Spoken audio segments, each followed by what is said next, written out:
সরকার বিরোধী বিক্ষোভের জেরে ইরানে ইন্টারনেট ও আন্তর্জাতিক টেলিফোন সংযোগ বিচ্ছিন্ন করার ৬০ ঘণ্টা পার হয়ে গেছে। শনিবার ইরানের নিয়মিত সেনাবাহিনী ও অভিজাত বাহিনী ইসলামিক রেভলিউশনারি গার্ড কর্পস দেশটির চলমান বিক্ষোভের প্রেক্ষাপটে বিক্ষুব্ধ জনতার উদ্দেশ্যে রেড লাইন ঘোষণা করে।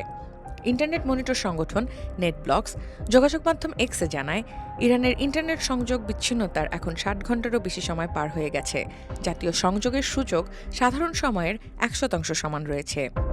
গত সোমবার সাংবাদিকদের প্রশ্নের জবাবে ইরানের তথ্য ও যোগাযোগ প্রযুক্তি মন্ত্রী সাত্তার হাশেমি জানিয়েছিলেন, ইন্টারনেট সংযোগ সীমিত বা বন্ধ করার যেকোনো সিদ্ধান্ত পরিস্থিতির ওপর নির্ভর করবে। বিক্ষোভের মুখে ইরানের ইন্টারনেট ও আন্তর্জাতিক টেলিযোগাযোগ বিচ্ছিন্ন করার ঘটনা এই প্রথমবার নয়। ২০২৫ সালের জুনে ইসরায়েলের সাথে সংঘাতের সময় ইরান দেশব্যাপী ইন্টারনেট ও টেলিযোগাযোগ বন্ধ করে দেয়। ২০২২ সালে মাহসা আমিনির মৃত্যুর পর সরকার ইন্টারনেট ব্যাঘাত ঘটায়।